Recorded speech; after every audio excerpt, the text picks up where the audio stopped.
Yeah, thank you. Thanks for the introduction. Thanks for having us. Warm welcome from our side here from Düsseldorf, where our headquarter is located.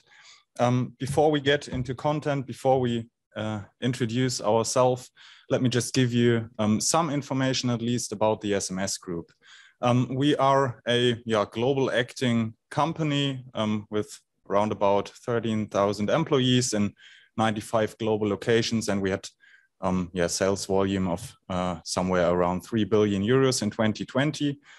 We were founded in 1871, so we are celebrating our 150th birthday this year, obviously. And we consider, or we define ourselves as the leading partner in the world of metals. What does this mean? We have a very diverse product portfolio with a very broad range from the sound knowledge and experience in plant construction, mechanical engineering for our customers within the metals industry. But it not only ends with the equipment or with the plant. We also offer a huge bundle of integrated services to at least minimize costs, or in the end minimize costs and increase efficiency. My role within the SMS Group, my name is Jan Reschke. I'm responsible on the one hand for the department process and quality management, which is part of a so-called global support function, IQ, so information and quality management. And on the other hand, I'm part of the project lead of our S4HANA implementation project, which we call Pro4. I'm responsible for the, let's say, commercial project lead and all the methodology issues together with the entity, obviously. And I have two colleagues within the project lead. One is responsible for all the process integration topics. And I think something which is kind of unique, and I will come to this later, is that we have a additional project stream handling all the change management issues which come out of the processual work we have within our project. But again, I will come to this later. Warm welcome also from my side. Timo Püt is my name. I'm from Entity Data Business Solutions. We are the implementation partner of SMS Group, and we're part of this project Pro4. The former name until April this year was Intelligence. You already might heard of. We're part of NTT since 14 years, and this was just a rebranding for jointly go-to-market in April this year. For Entity Data Business Solution, we are responsible for the global SAP business of NTT. And if you would like to know some more details and about how we ourselves transforming into a cloud-centric environment, my colleagues will share some insights with Cloud ALM for operations directly after lunch at 2 p.m. in track 2. Feel free to join. Back to Jan. Okay, thanks, Timo. Okay, so let's have a look at the project organization, the approach we are using. But first of all, let me start with, let's say, strategic picture or strategic target behind. What you can see here is the so-called digital transformation framework, which is more or less like the structuring system behind in order to streamline all our digital initiatives we have ongoing right now. What you can see at the very bottom of this framework is that we strive for a stable process foundation, which is, by the way, managed through a business process management system in a global scale, which is mainly focusing on organizational processes. And if we have those organizational processes in place, question is how to support those organizational processes on a functional level. So how do we integrate our processes within the quite heterogeneous IT landscape we have in place at SMS? What our target is by integrating those processes is to really focus on the interfaces between the different systems we have in use in order to decrease information loss at the interfaces, to really increase transparency across system boundaries. And by this, we strive for like a single source of truth. So one database, one ideally redundancy-free database. All systems we have in use are getting their data off. And of course, our ERP project, and that's the project we are going to talk about today, is only one gear in this gearbox, but I think one with at least a very high impact on our future work. What do we promise ourselves with this system or process integration within our system landscape?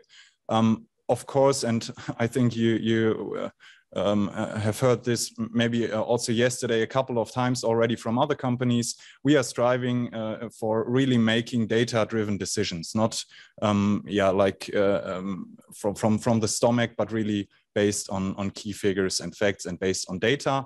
By utilizing or establishing a really modern data access management, making use of digital shadow analytics, which means the access to the relevant set of data, which is required to be able to have a look at our processes from a digital point of view. And of course, we are also using the SAC for this purposes. And we are also trying to establish decision support agents in order to automate or semi-automate decision making and support our employees in their daily work. So let's have a look at the goals we have within the Pro4 project as one part of our, let's say, digital transformation journey. And the question is, why did we start the project at all, and why did we start it right now? First of all, we consider the project not as an isolated or single IT implementation project. So change the release from our legacy system to the S/4HANA release, but we really try to transform our business processes within the project. So the focus lies on integrating processes, not only, as I mentioned, meaning the integration of processes within our IT landscape, but also trying to really harmonize all our global processes throughout the results we are working out at the moment within our project. So what we do is to really have a look at all our processes, or at least the ones we defined and selected during our scoping workshops. So we have a look at really all those processes and analyze and redesign them if necessary. And of course, on the other side, we want to make use of the modern IT architecture S/4HANA is providing. I already spoke about database decision-making, of course, in real time. We want to make use of the digital core as the basis of future innovations, not only for our ERP projects and activities, but also for other running digital initiatives. We want to make use of the simplified data model. I think I don't have to go too much in detail regarding this. And last not least, of course, we want to provide the end users, our employees, a really modern and intuitive user interface in terms of usability aspects by using the Fiori apps. As a conclusion regarding the targets we are pursuing, we see the system change really as an opportunity to globally streamline our processes, not only from a system, from a functional point of view, but also when it comes to the organizational processes we have in place. So it's in close interconnection what we do within our Pro4 project and the activities we have within our business process management system. And of course, as I mentioned, we want to utilize the benefits S/4HANA is providing in the new and modern environment. So the focus within our project was really to focus on the widest possible use of the SAP standard. As you all know, the SAP is providing best practice processes, so ready to use standard processes. And in the first step, which you can see here on this slide, the adaptation, we really try to make use of those standard processes and, of course, implement SMS organizational structures and master data. But our target was like to have more than 50%, and that's what you see with the scope of operation. At least 50% of processes should be out of the standard, so using the best practices processes the SAP is providing. And going further, when it comes to customizing, of course, there are at least some SMS individual processes we have to implement, and we try to, when it comes to numbers, try to have like 30% of our processes within the customizing scope. And we are well aware that not every single process will be out of the best practice library. So there will be some development, some SMS individual development with the highest efforts, obviously, but we try to keep the scope of operation, so the amount of developed processes and functionalities as less as possible. And one remark regarding the best practices, of course, there's a huge library which can be used, but for us as SMS, since we have really a high focus on engineering and project handling issues, this is something which is not, at least to a full extent, is being provided through the best practice processes, right? So there is something, and that's an additional important information. We have chosen a greenfield approach, and in those areas, so engineering and project handling, for example, it's really a green field approach, because there we cannot really make use of the best practices being provided. So let's have a look at the structure of the project. We have divided the project into, let's say 15 sub-projects. We speak of core teams, which are performing the project work. What all core teams have in common is that we have a core project lead out of the business and one out of our IT. And this is complemented with a consultant from NTT side at a very early stage. So this is the team together with several core team members which are doing the work. We have two categories of core teams. On the one hand, we have process-oriented teams. This means that these teams are really responsible for designing our future processes, our future business processes, of course, with a high focus on the functional level, but we will come to this later. We also try to at least enrich the functional process layer with some most relevant organizational process steps, which are required in order to make the people understand what we are doing and why we are doing it, and how the responsibility within the process looks like. And on the other hand, we have the function-oriented teams, as we call them. Those teams are like cross-sectional teams providing all the process-oriented teams with the necessary functionality. For example, master data management, but we also integrated in this function-oriented teams section the guys from IT development or IT infrastructure, being the ones providing all the necessary equipment we need in order to run the system in the future. The hardest task within the collaboration between process and function-oriented teams is to really identify, synchronize, and manage the content overlap we have between the two categories. We speak of integrated topics, and those integrated topics are, for example, decisions or activities which cannot be solved within a single team. And since we will have a closer look at the numbers of the project in terms of employees working within the project, it's kind of a complex thing to really keep everybody on track, to really provide the relevant information in time to the right people. And this is something also the core teams are struggling. This is something, especially from the project lead point of view, which has to really be efficiently managed. And we try to use, and we will come to this later, to make use as far as possible of the solution manager in order to do so. Okay, I already mentioned the number. So when we speak about the project, we speak about around about 661 project members we have in place. We set up the project as one would do. We have a steering committee in place where also the board is is integrated. Of course, we have project management, which not only consists of me and my two colleagues I spoke about in the beginning, but also some of the core team lead colleagues are within the project management team. We have change managers in place throughout the world, and I will come to this later. 24 change managers which are working very close together with the core teams and with the, let's say, IT project. The core teams, I already spoke about 163 core team members, which are working within the 15 teams we have. And of course, a large amount of key users throughout the world. And these are only the SMS internal numbers. Additionally, we have, of course, a lot of colleagues from the entity side which are supporting our activities.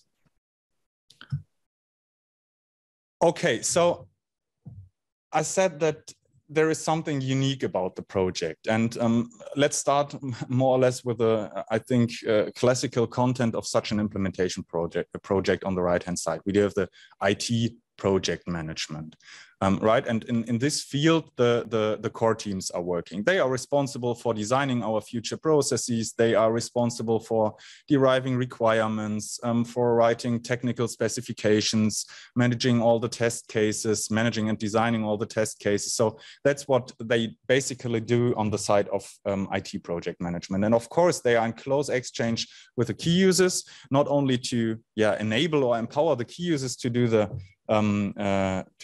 end user training in the end before we go live, but also to reflect the design processes with the key users, which come from all the regions all around the world, to really reflect and discuss if the design process fits to the requirements and belongings in the specific region. This might be like legal regulations, which make process variants in the regions necessary, for example. So the exchange between the core teams and the key users is more on a processual level.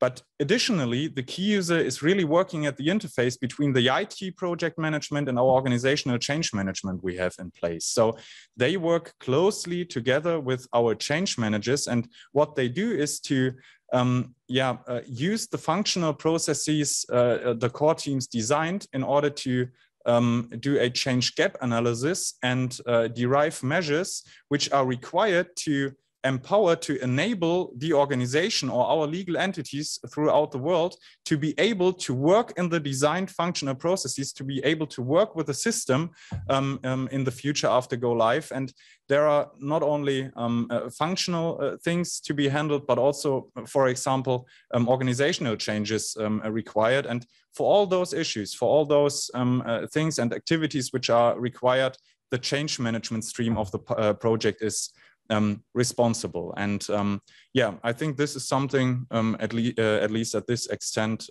which is kind of unique for some kind of for such a kind of implementation project.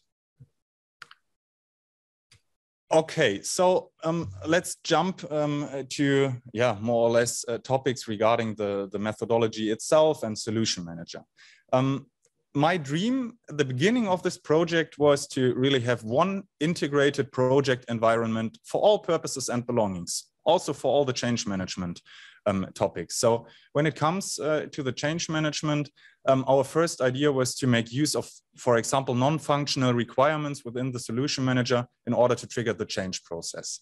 This was, honestly speaking, not successful, since the core teams were struggling to evaluate and document the change needs from their more or less functional point of view. So what we did is to develop a single or dedicated change management solution. We call it simply Change Management App, which is fed with which imports the functional processes from the Solman. And the change management teams are identifying or are questioning how the organization has to be changed in order to fulfill, on the one hand, the functional process, but also how the organizational processes have to be changed in order to be able to live and work in the new functional environment. And speaking of the processes, we do have the necessity, and that's something I mentioned earlier, to really enrich the functional processes in order to enable like an holistic change gap analysis. Because what we found out is that it's not sufficient to only have a look at the functional process layer, but also to give at least some of the organizational processes at hand to really be able to compare as is to be state and derive corresponding actions.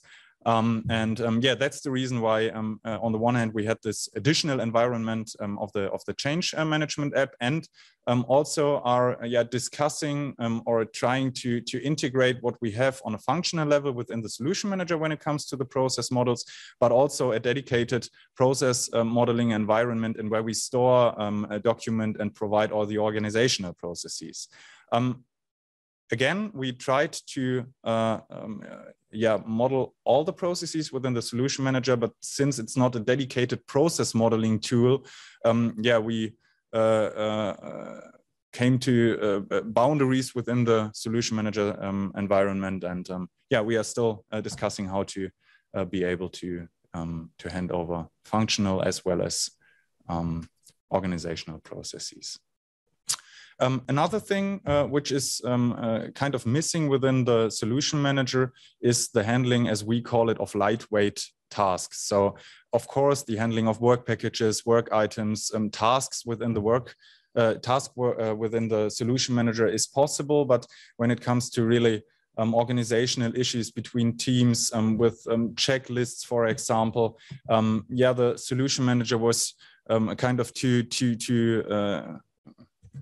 too much to handle those issues, and that's the reason why we changed, or why we made use of the MS Teams environment in terms of MS Planner to really handle all those lightweight tasks.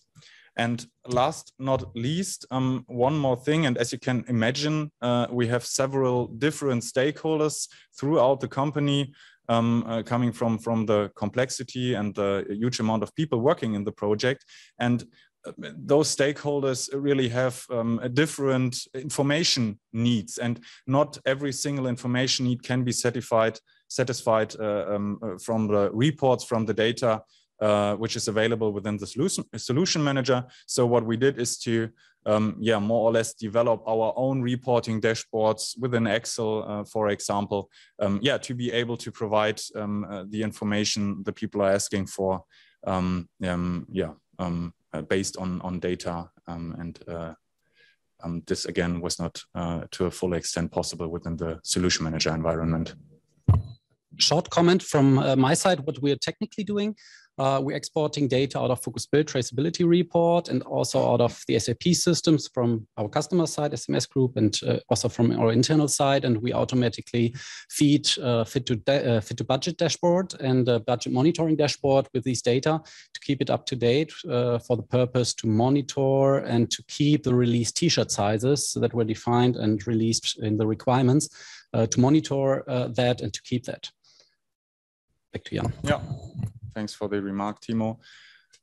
Okay, so let me more or less summarize or give you an impression on where we stand at the project right now, before we go more into detail regarding Focus Build, so the methodology, the approach behind, and I will hand over to Timo to present this.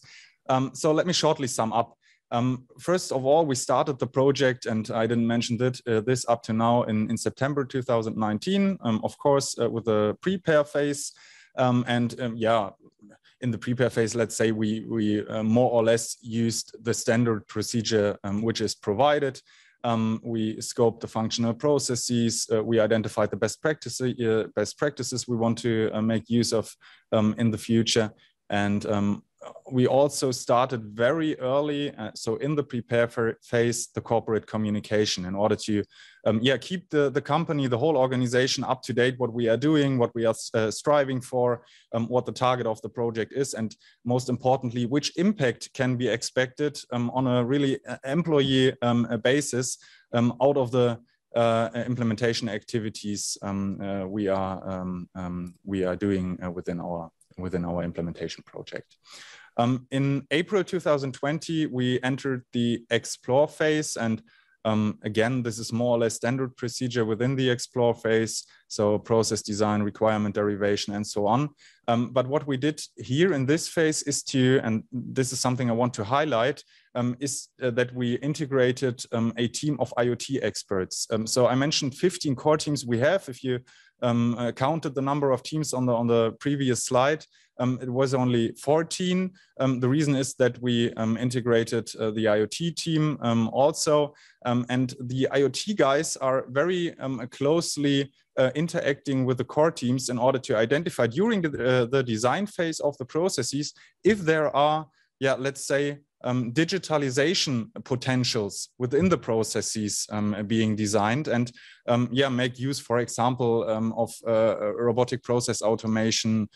Just to give you one example, so these are the guys working closely together with the core teams in order to really identify and make use of digital potentials we have within the processes. And one cannot expect from the core teams to really have an overview of what technologies are in place to be used. So we installed the colleagues, so the so-called IoT expert, to bring in this knowledge and this experience.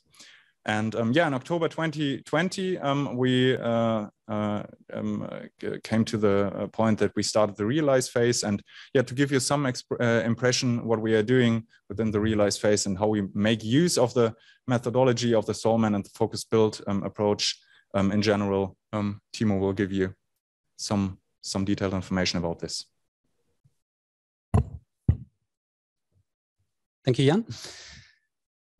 Just 2 slides are meant to be as a handout. I don't want to talk too much about it, but for this slide, only 1 lessons learned. If you're looking to the right, the design and realize phase, to the wave 1, sprint 1, 1 lessons learned in this deliverable overview was that you should define what is meant by basic configuration. Is it just the activation of the best practice in SAP, or is there already something in configuration that needs to be documented? Would you start directly with requirement to deploy process, or is there some basic configuration activities to enable the best practice, SAP best practices? This was 1 lesson learned I just want to highlight and mention here.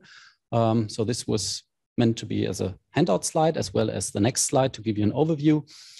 We had a wave duration, or we still have a wave duration for 4 months duration, and sprint last 6 weeks. And 1 highlight we had was an S/4HANA release change in August that was supported by Focus Build. I will come to that later.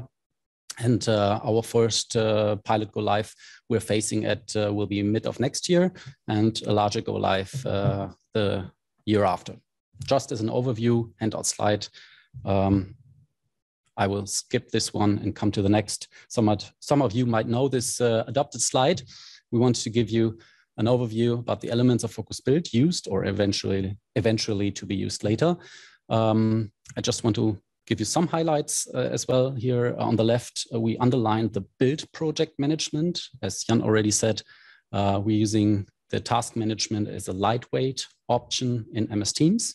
And we did not want to make multiple time recording on consulting perspective as well as on customer side. So we have reports in place. So we don't do time recording based on work packages. We're doing the estimation, we're doing the t-shirt sizes in work packages on work package level, but the time recording is in SAP systems, only 1 place to store this information and export it.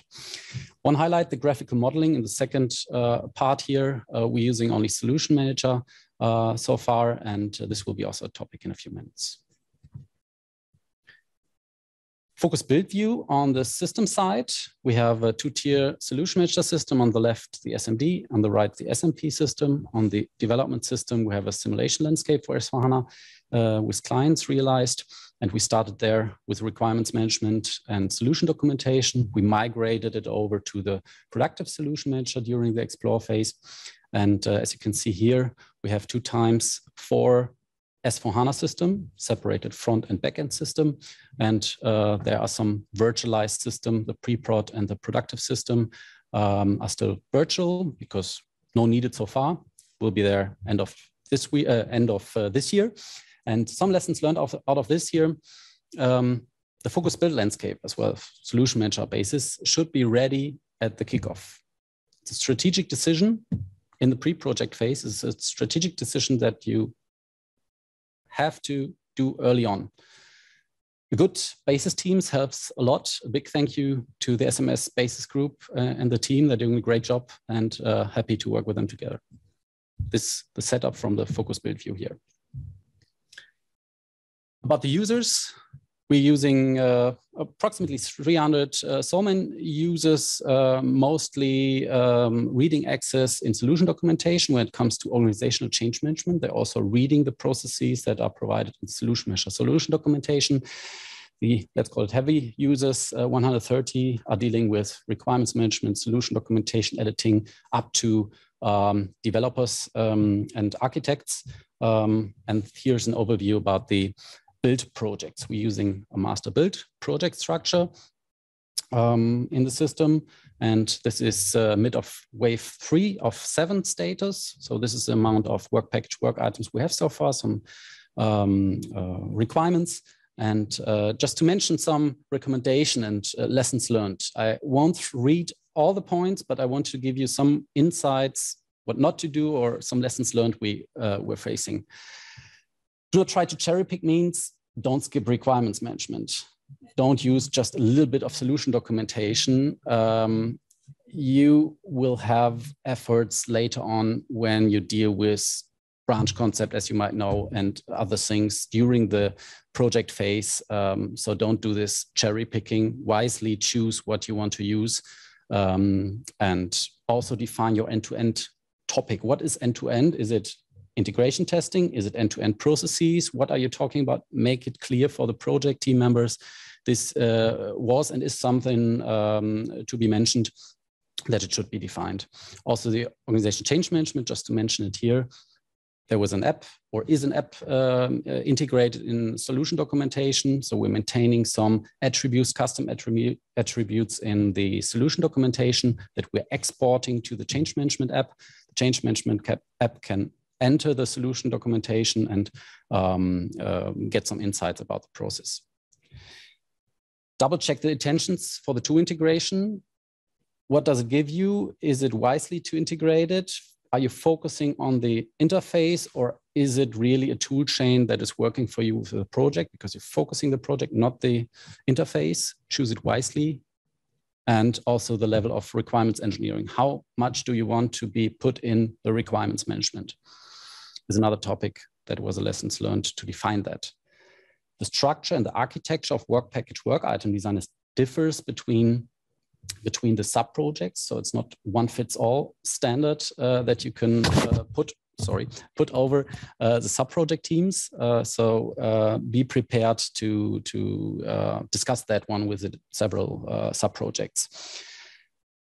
Also, repeatable tasks are a topic, is still ongoing. What do I need to do in the beginning of the wave, at the end of the wave? What will be there? So we're in mid of wave 3. So we have some more waves to practice that one, but this will be an ongoing topic to have the tasks in there, repeatable.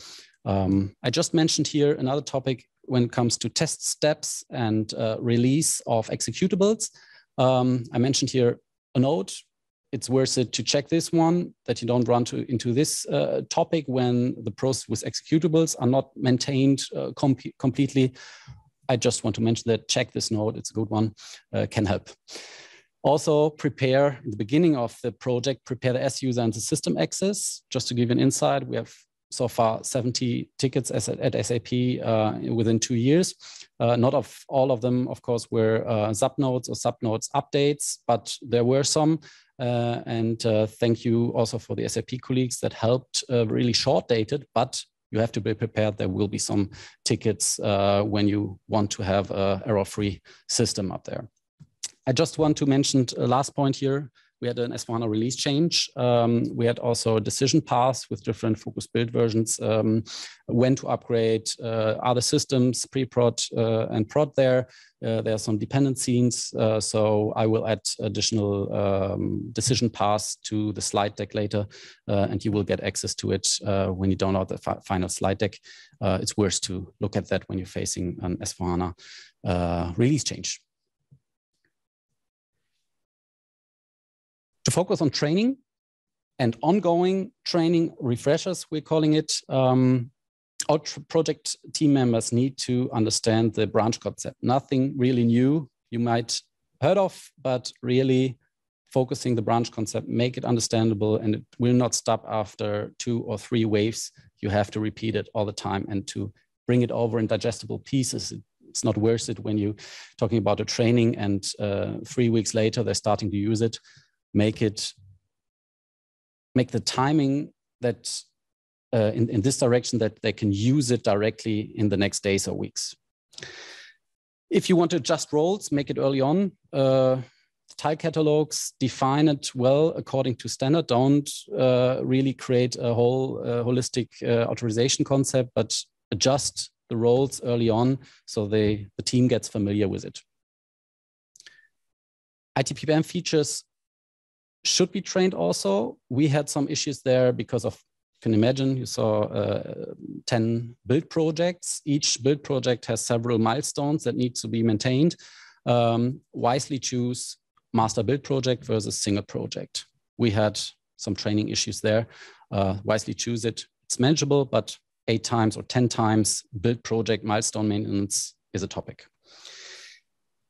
We have a project manual in place. You can either do it in slides. When it comes to training, we used also heavily MS OneNote to provide it to the teams, bite-sized how-tos for different teams, especially when it comes to distributed teams, other countries. Then it might be interested to have this project manual in place, which is more bite-sized, and also have a look on the quality assurance. And again, the branch concept is important to know all the time. Again, branch concept is something not easy understandable. So I will come to my outlook, my last slide I want to present to you. Short dated, what we're doing, we're looking into the first single functional test phase and also the retrospective and optimization, something we're doing. And we're doing some mail notification, additional mail notifications for defect handling processes, especially in larger teams. Distribution makes more sense when all are working digital. And longer term, we will set up pre-production and production system. Here, again, the link for the slide deck or for the slides for the decision paths we're taking and facing.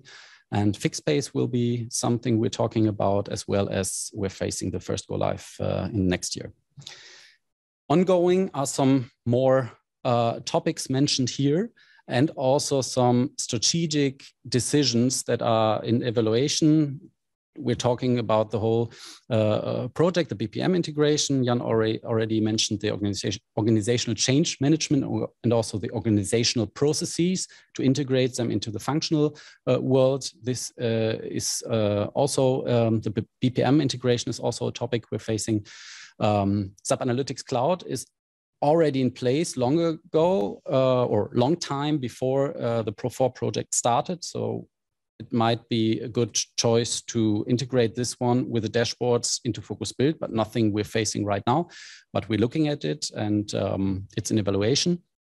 And also the TTA, Tricentis test automation, might help in future waves also when it's coming to roll out in different other country topics. It might help the TTA to use a TTA, but it's in evaluation, nothing we're facing shortly or right now. To sum this one up, this would be it from the Focus Build view. Some personal statements before we're happy to answer your questions. Yeah, let me start to summarize. Yeah, I think you're able to read out what we wrote down there.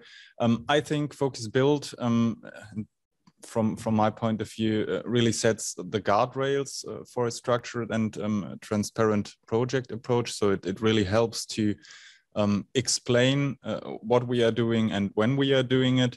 But what one should not underestimate is to decide the scope of use of the functionality we have within the solution manager, or all the techniques focused build methodology is providing. So this is something we really discuss quite often, how to adapt what the methodology is providing to our SMS belongings. And we are really happy to have the entity data business solution colleagues aboard to really discuss those issues, and they support us and challenge us in this process. Really good. And happy to have you aboard, Timo.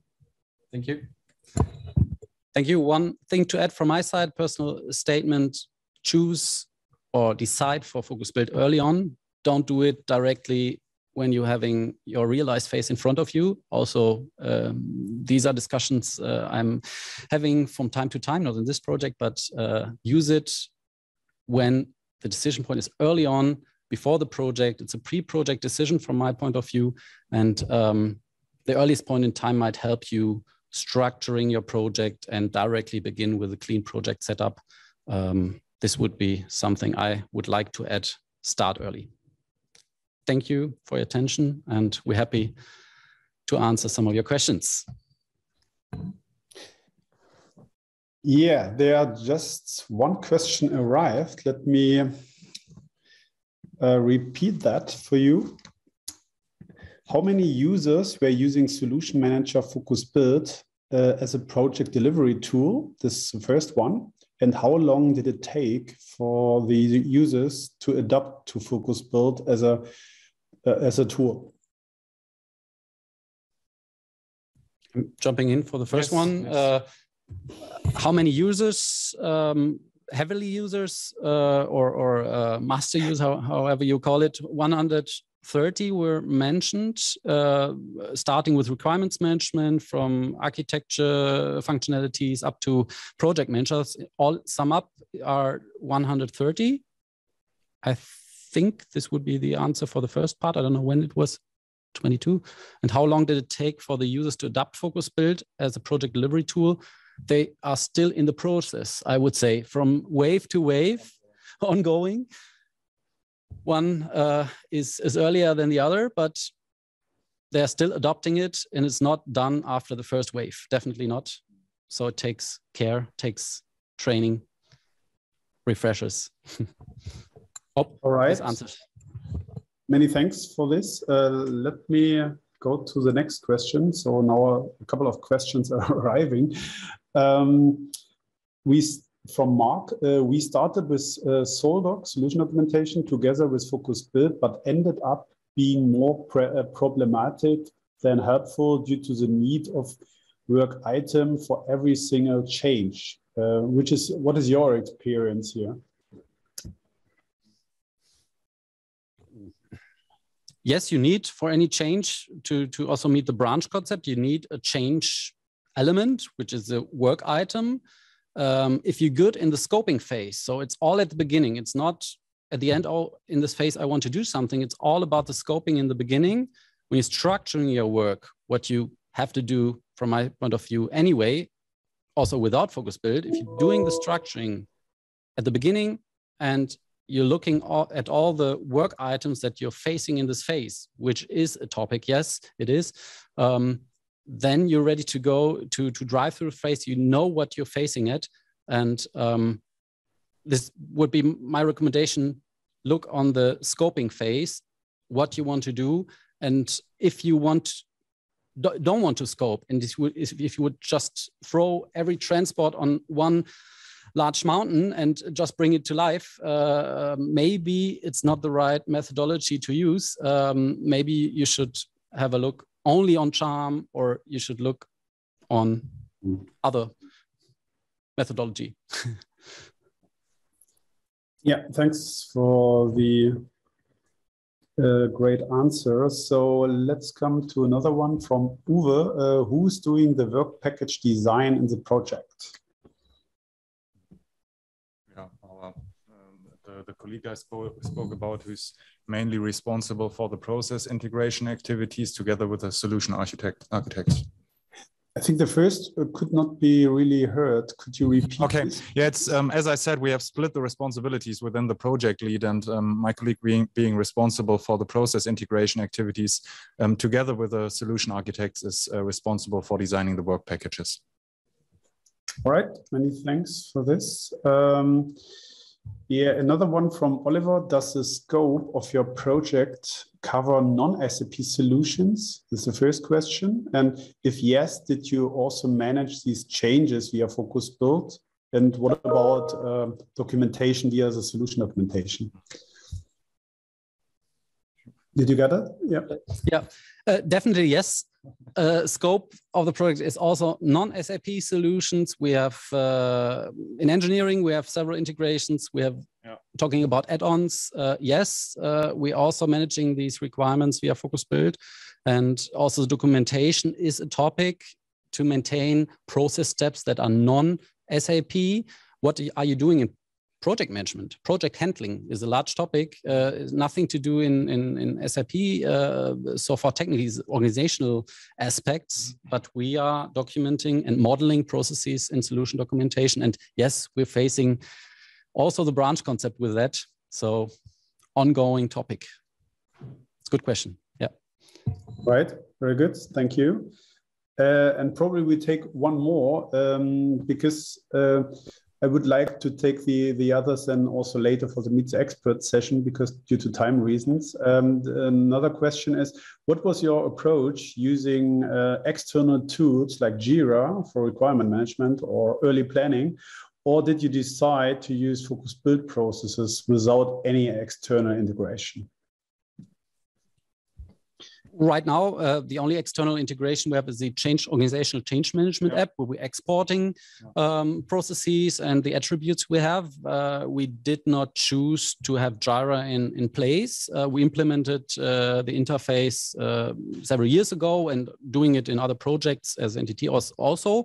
But for this project, we did not recommend to start with Jira. We wanted to have one tool chain, and the requirements management is sufficient for what we wanted to do, and we don't want to have this interface so far in the beginning of the project. So yeah, as I said, or my dream at least was to really have one integrated project environment to handle all issues, and we discussed if there are any other tools to be used, but we made the decision that what we find in the solution manager is sufficient for our requirements, for our belongings within the project.